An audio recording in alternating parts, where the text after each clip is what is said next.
네, 안녕하세요. 오늘은 6월 22일 아제르바이잔 바쿠에서 열리는 UFC 대회 박준용 선수와 고석현 선수가 출전하는 대회입니다.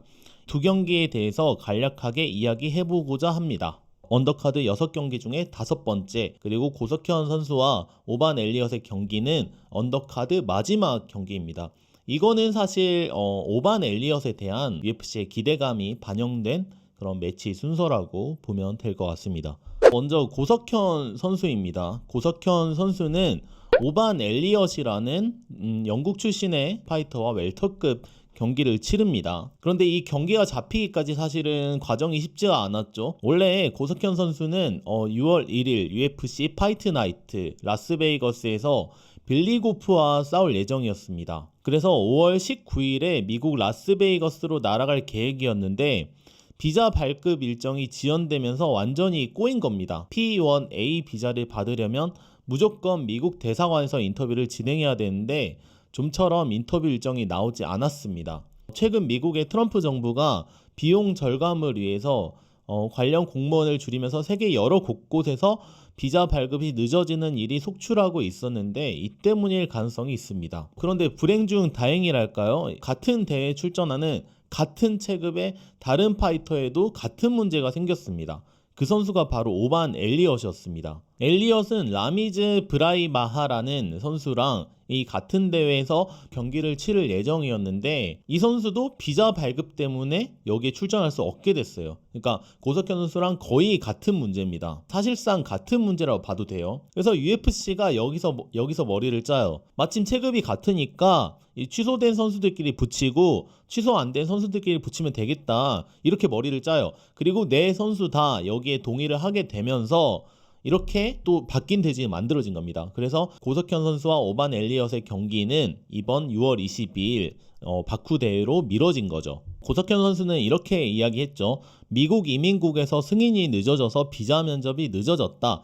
빠르게 경기할 수 있게 해달라고 요청해서 이번 대결이 성사됐다라고 말을 했습니다. 재밌는 건 이 엘리엇도 비자 문제 때문에 경기를 하지 못한 것에 낙담을 했었는데, 그러니까 UFC에 빠른 경기를 부탁을 했고 이렇게 새로운 상대를 바로 붙여준 거에 대해서 굉장히 고마워했습니다. 근데 이게 불행 중 다행이라고 말씀드렸는데 사실 고석현 선수에게는 좀 좋지 않은, 그러니까 상대가 더 어려워진 거예요. 오반 엘리엇은 UFC가 차세대 중량급 컨텐더로 기대하는 선수 중 한 명이거든요, 사실. 그래서 지금 배당률을 보면은 굉장한 큰 차이가 납니다. 촬영일이 17일 기준에 베팅 사이트들의 평균 배당률을 낸 거예요.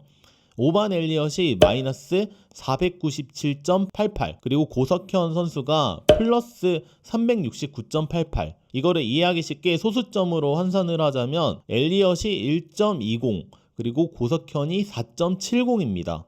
그러니까 엄청난 그런 고석현 선수가 언더독이라는 해석이에요, 이게. 그렇다면 엘리엇이 도대체 어떤 선수이길래 이렇게 배당 차이가 큰 건지 한번 알아보죠. 엘리엇은 일단 12승 2패 전적을 기록하고 있습니다. 별명은 웨일스 갱스터. 현재 8연승 중입니다. UFC에선 지난해에만 3번 싸워서 모두 이겼습니다. 승리들을 보면은 KO 승이 3회, 서브미션 승이 3회, 판정 승이 6회, 그리고 주짓수 브라운 벨트입니다. 이 선수에 대해서 조금만 더 짚고 넘어가자면 웨일즈 갱스터라는 그런 닉네임이랑 다르게 굉장히 착실하고 좀 어려운 그런 삶을 살아왔던 선수입니다. 2005년에 아버지께서 스스로 목숨을 끊으셨어요. 그래서 팔 안쪽에 이 2005라는 타투를 새겼습니다. 이 타투를 새긴 이유가 이 아버지의 죽음이 내 삶의 터닝 포인트였기 때문에 2005라는 문신을 새기고 싸움에 집중하려는 절실함을 표현하고자 했다 라는 인터뷰를 했어요. 원래는 철도 노동자였어요. 그러면서 MMA를 병행하다가 동료들이 훈련할 때 그런 스케줄을 배려를 해주면서 전념할 수 있게 된 거죠.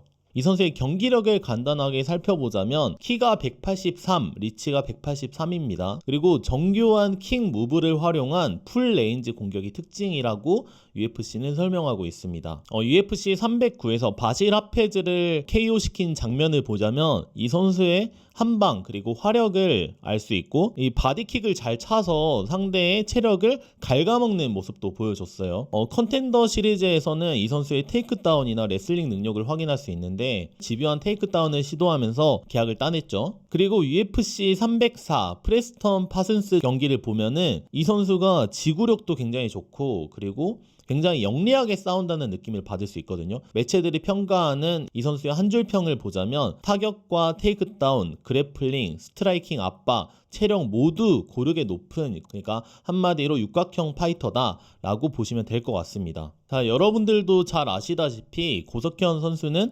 2017년 세계 삼보 선수권대회 금메달리스트 출신입니다. 2018년에 MMA에 데뷔했고 AFC 웰터급 챔피언에 올랐죠. 그리고 지난해 컨텐더 시리즈를 통해 UFC 계약을 맺었습니다.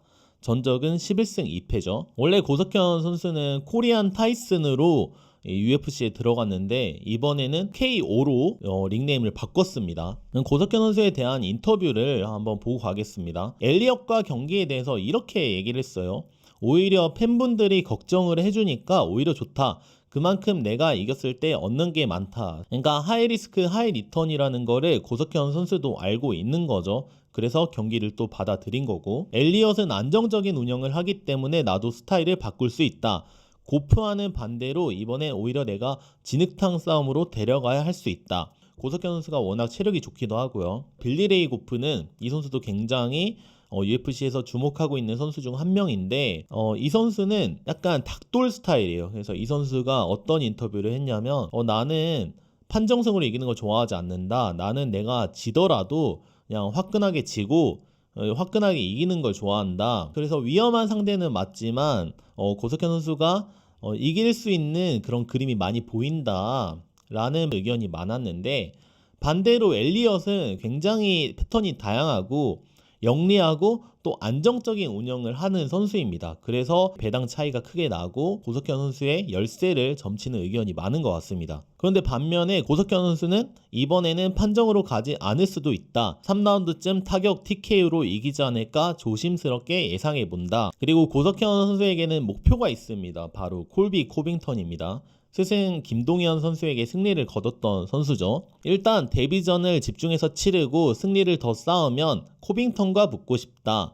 코빙턴을 잡고 동현이 형 복수를 하고 싶다. 코빙턴이 웰터급 9위입니다. 사실은 굉장히 멀리 떨어져 있는 상황인 건 사실인데, 지금 엘리엇이 UFC에서 굉장히 밀어주고 있고 떠오르는 스타라는 점을 고려했을 때 엘리엇을 잡으면은 고석현 선수도 큰 주목을 받고 굉장한 푸시를 받을 수도 있는 그런 상황은 맞습니다. 코빙턴은 지금 보기 힘들어졌죠. 2020년 이후로 거의 1년에 한 경기씩 뛰고 있습니다. 그러니까 웰터급 잠정 챔피언까지 올랐다가 카마루 우스만한테 2번 다 지고, 그리고 최근에는 리온 에드워즈 그리고 호아킨 버클리에게 연패 중이죠. 박준용 선수의 경기에 대해서 이야기를 해보도록 하겠습니다. 일단 박준용 선수는 고석현 선수와 다르게 탑독입니다. 마이너스 225, 나우루디에프는 플러스 185. 이거를 소수점으로 환산을 하면은 박준용 선수는 1.44배, 나우루디에프는 2.85배입니다. 간략하게 소개해드리자면 1996년생 러시아 체첸 공화국 출신입니다. 2004년에 가족과 함께 오스트리아로 이주합니다. 이 선수가 지금 오스트리아랑 모로코 국적도 가지고 있어요. 24승 중에 판정승이 6회, 그리고 피니시율이 78%입니다. 그리고 2019년 UFC 올해의 신인 6위에 선정됐던 그런 선수입니다. 원래 이 경기도 대회 장소가 아제르바이잔이 아니었어요. 원래는 5월에 카타르에서 대회를 치를 예정이었는데 이 대회 일정이 아제르바이잔으로 바뀌었죠. 2019년부터 2020년까지 UFC에서 2승 2패를 성적을 기록하고 계약이 해지됐었어요. 그리고 그러다가 지난해 10월에 다시 UFC로 돌아와서 브루노 실바에게 3대0 판정승을 거두고 다시 경쟁권에 들어온 상황입니다. 공식 닉네임이 버즈 도그라고 나와 있는데 원래는 오스트리아 원더보이였어요. 굉장히 킥을 잘 쓰는 파이터였습니다. 그만큼 뭔가 이렇게 겉으로는 단단하게 생겼는데 레슬링만 있는 게 아니라 킥 같은 무기도 있다고 봐야겠죠. 이 원더보이라는 별명답게 굉장히 다양한 킥을 활용하는 선수입니다. 체첸 출신답게 이 이름에서 보이듯이 주짓수랑 레슬링에도 굉장히 좀 일가견이 있는 선수고, 그리고 경기를 봤을 때 슬로우 스타터라는 분석도 있습니다. 그러니까 영리한 운영도 할 수 있는 선수라는 그런 평가죠. 박준영 선수는 나우르디에프에 대해서 이렇게 평가를 했습니다. 다른 러시아계 선수들과 다르게 타격 위주의 선수다. 손발 모두 가볍고 빠르게 잘 던진다. 그리고 레슬링을 못하지도 않는다. 종합격투기를 할 줄 아는 육각형 선수다. 하동진 대표와 그리고 박준영 선수의 인터뷰를 또 추가로 소개를 시켜드리겠습니다. 하동진 대표는 박준영 선수에 대해서 이렇게 얘기를 했습니다. 어떠한 무기를 가진 선수들을 만나더라도 다 덮어버릴 수 있다. 경기 초반 중량급 선수들이 치고받다가 교통사고가 나지만 않는다면 박준영 선수가 리드할 수 있다고 생각한다. 박준영 선수의 얘기입니다. 내가 잘하는 전장을 끌고 와야 될 것 같다. 내가 제일 자신 있는 건 체력 싸움이니까 상대가 진짜 힘들게 만들 것이다. 계속 붙어서 때리고 쉬지 않게 힘든 싸움을 해야 한다. 목표를 묻는 말에는 또 이렇게 답을 했습니다. 현 시점에선 15위권에서 10위권 선수들과 다 붙어보고 싶다. 딱히 어떤 선수가 아니라 나는 매 경기가 벼랑 끝에 서 있다. 이 앞만 보이지 그 다음 경기는 잘 안 보인다. 아니란 생각을 갖고 있으면 안 되는 것 같다. 매 경기가 내 마지막 경기라는 생각을 갖고 준비해야 한다.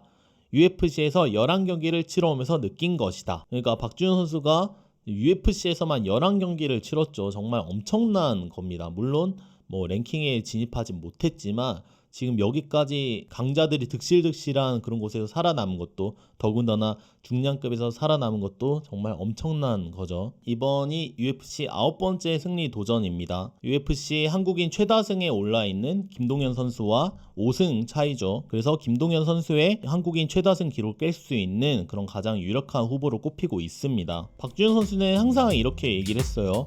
한국인 중에서 가장 오래 UFC에서 뛰고 그리고 가장 많은 승리를 거두고 싶다. 박준영 선수의 목표를 위한 교두보가 이번 경기가 될 것 같습니다.